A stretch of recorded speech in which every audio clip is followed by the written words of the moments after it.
Happy Friday, everybody. Max here with your fix of gaming news. Coming up, some details on the scope of Crimson Desert's open world, some hints about what Larian has planned for its next RPG, Divinity, and yet another live service game is disappearing into the ether next week. Let's get into it.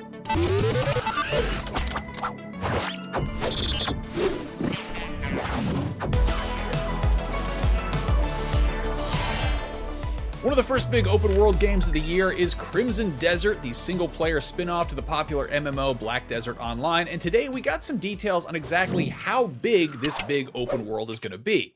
In an appearance on the Gaming Interviews YouTube channel, Pearl Abyss's Will Powers addressed the scale and scope of the game, not just in terms of size, but density as well, saying, quote, "What we can say is that the world's at least twice as big as the open world, the playable area of Skyrim. It's larger than the map of Red Dead Redemption 2, the continent of Pywell is absolutely massive, but size doesn't really matter if there's nothing to do." He went on to say, "Open world games are all about doing things, having activities, having distractions, so we wanted to create a world that's not only massive, but is also incredibly interactive."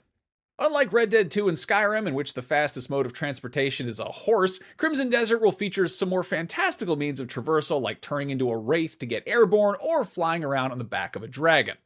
As for anybody expecting a role-playing game where your choices really matter, it doesn't sound like it's that sort of RPG. Powers elaborated, saying, "You choose the type of character you want to play as in terms of your progression within the systems in the game, and then through headcanon you're having this very different experience than other players because of the scope and scale of the game. You'll be distracted by something, you'll go on this quest line, you'll have an experience that'll be radically different than someone else, even though they're playing the same game and the same canonical storyline that you both are going through." So it's an action RPG that's heavier on the action than the RPing, which is fine. Crimson Desert hits Xbox Series, PS5, and PC on March 19th.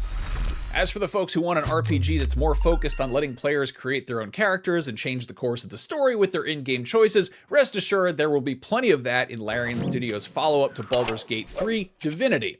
Divinity seems like it's at least a year or two away, but in a recent Reddit AMA, the developers gave some new info on what players can expect. Larian CEO Sven Vinka touched on the size and scope of Divinity compared to Baldur's Gate 3, saying, quote, "Divinity takes everything we learned from BG3 and DOS 2 and improves from there. In regards to Baldur's Gate 3, I think the main thing will be more agency and a rule system that was made for video gaming in addition to higher production values. Oh, and some really cool new friends to meet. More agency, more consequences. We don't know ourselves yet how big it'll be. We're still making it." If you have some really cool IRL friends you want to play with, rest assured Divinity will have co-op. Technical director Bert Van Semmertier explained, "The amount of players playing together will be depending on the final party size. But since modding is planned for this project as well, players will be essentially free to extend this. There is no hard limit to the amount of co-op players." As for what's new, head of design Nick Pachenin teased, quote, "There was something that bothered me when I explored the starting areas of Divinity Original Sin 1, 2, and Baldur's Gate 3.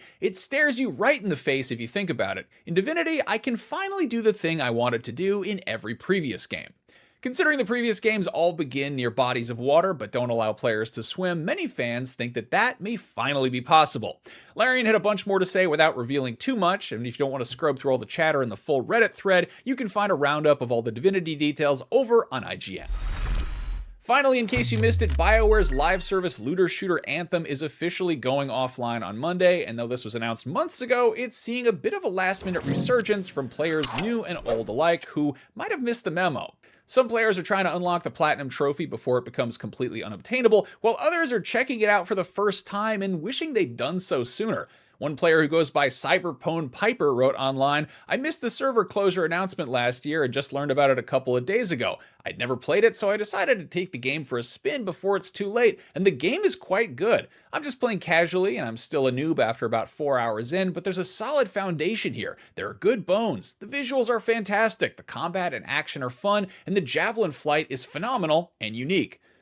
And yeah, they're not wrong. Anthem is far from a great game, but its basic flying mech mechanics kick ass, and it's a shame they weren't utilized better. It seems very unlikely that EA will hand Anthem's keys over to anyone else, but that hasn't stopped some fans from rallying together to try and get some unofficial servers up and running so the game can remain playable, which is admirable at the very least from a game preservation standpoint. So there you have it. If you want to play Anthem, you've got until Monday to do so. Something else happening on Monday, IGN is hosting a roundtable on all the cool tech being shown off at CES. It's called Tech Trends That Will Define 2026, so keep an eye out for that. In the meantime, if you're looking for something to play this weekend that will not turn into a pumpkin at the stroke of midnight, head on over to Humble Bundle and grab this month's Humble Choice lineup. For just $14.99, you can score the following games on PC: Sonic Frontiers, Tomb Raider 4 through 6 Remastered, Hunt Showdown 1896, Etrian Odyssey 2 HD, Nice Day for Fishing, Metal Slug Tactics, Settlement Survival, and Wizard of Legend 2. This lineup is available through February 3rd, so head over to humblebundle.com and start playing today. I'm Max, that's your fix, and here comes the weekend. Thank you for watching. Go play some video games. I will see you next time.